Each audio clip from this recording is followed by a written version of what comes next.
Hello दोस्तों, स्वागत है आप सभी का अपना चैनल अंकिता दीदी टीचिंग। तो आज हम पढ़ने वाले हैं लेखा शास्त्र पुस्तपालन एवं लेखा कर्म कक्षा 12वीं अध्याय 1 साझेदारी फर्मों का लेखांकन का आधारभूत सिद्धांत। ठीक है, जो हम लोग कक्षा 12वीं का लेखा शास्त्र है, ठीक है, अकाउंट, उसका पहला चैप्टर पढ़ रहे थे, साझेदारी फर्मों का लेखांकन का आधारभूत सिद्धांत। तो उसका आगे का जो पीछे का चैप्टर है, ठीक है, सिलेबस उसको मैंने अपने पिछले वीडियो में समझा दिया। ठीक है, आज हम लोग पढ़ने वाले हैं साझेदारों का अधिकार। ठीक है, तो साझेदार का अधिकार निम्नलिखित है, जो कि इस प्रकार है। ठीक है, देखते हैं जो साझेदार होते हैं उनका कौन कौन से अधिकार होता है। ठीक है, तो पहला अधिकार होता है संचालन में भाग।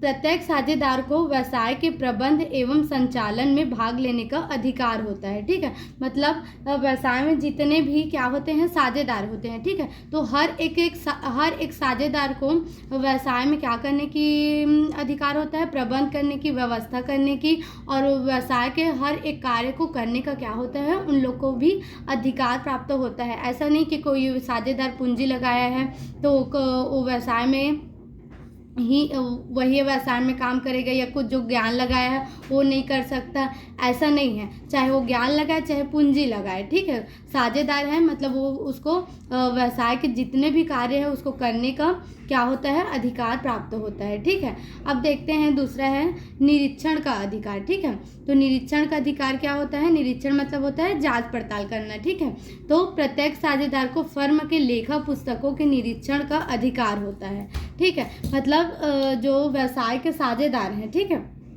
हर एक साझेदार को जो फर्म का लेखा पुस्तक होता है, जितना भी हिसाब किताब होता है, ठीक है, उसको देखने का क्या होता है, अधिकार प्राप्त होता है। ऐसा नहीं कि ये हिसाब किताब का जो काम है वो एक साझेदार के द्वारा संभाला जा रहा है तो उसको दूसरे साझेदार नहीं देख सकता है, ऐसा नहीं है। मतलब हर एक साझेदार को जब भी आवश्यकता पड़ेगी तब भी उन लोग अपने आवश्यकता के अनुसार क्या कर सकते हैं, उस जो लेखा पुस्तक रहेगा हिसाब किताब वाला उसको देख सकता है, उसका जांच पड़ताल कर सकते हैं कि हमारा जितना भी हिसाब किताब है वह सही है या नहीं। ठीक है, उसी को क्या बोलते हैं, निरीक्षण का अधिकार। ठीक है, तीसरा है सलाह देने का अधिकार। ठीक है, फर्म के कार्यों में प्रत्येक साझेदार को सलाह देने का अधिकार होता है। ठीक है, मतलब साझेदार जितने भी साझेदार हैं फर्म के, ठीक है, वो अपने क्या कर सकते हैं, अपने अपने विचार प्रस्तुत कर सकते हैं, और जैसे भी उनको अच्छा लगे वैसा क्या कर सकते हैं, वो व्यवसाय के लिए सलाह दे सकते हैं। ठीक है, चौथा होता है लाभ में हिस्सा। प्रत्येक साझेदार को फर्म में लाभ का हिस्सा पाने का अधिकार होता है।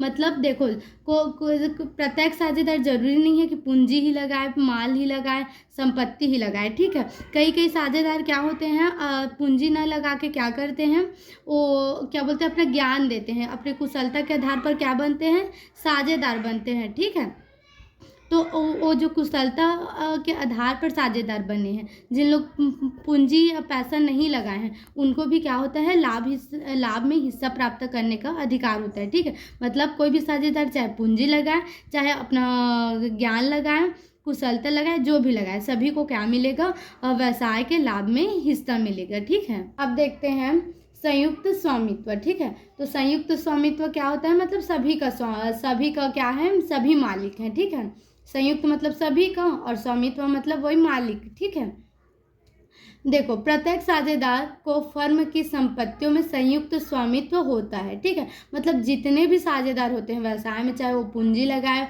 व्यवसाय में, या तो अपना ज्ञान लगाए या कुशलता लगाए, ठीक है, कुछ भी लगाए, तो जितने भी साझेदार होंगे और उनको जितना भी उनके व्यवसाय में संपत्ति है, ठीक है, उनमें उनका क्या होता है, समान अधिकार होता है।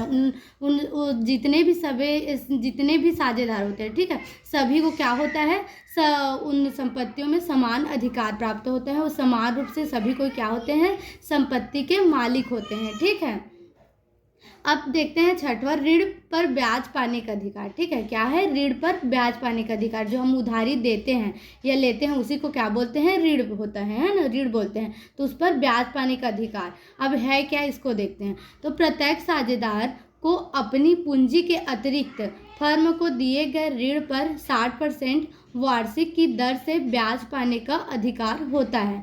ठीक है, मतलब क्या है, देखो व्यवसाय जब प्रारंभ होता है ना, तो क्या होता है, सभी साझेदार पूंजी लगाएगा अपना कुशलता के आधार पर, क्या होगा, वो क्या बोलते हैं, साझेदार बन जाते हैं। ठीक है, मतलब पूंजी लगाकर उन लोग क्या बनते हैं, साझेदार बनते हैं। ठीक है, अब देखो, अब व्यवसाय में क्या हुआ, थोड़ा दिन चला हमारा व्यवसाय, फिर व्यवसाय के चालू होने के थोड़े दिन बाद क्या हुआ, हमारे व्यवसाय में और अतिरिक्त धन की आवश्यकता हो गई। ठीक, मतलब हमको और क्या है, पैसे की आवश्यकता है। अब वह पैसा तो हम दो जन, मान ले जाओ 3 जने साझेदार हैं, तो 2 जने साझेदार के पास तो वह पैसा नहीं है, लेकिन एक साझेदार ऐसे है जिसके पास है वो पैसा। तो ठीक है, तो क्या करेगा, वो व्यवसाय में लाकर लगाएगा अपने पैसा को कि मेरे पास है, मैं दे देता हूँ करके।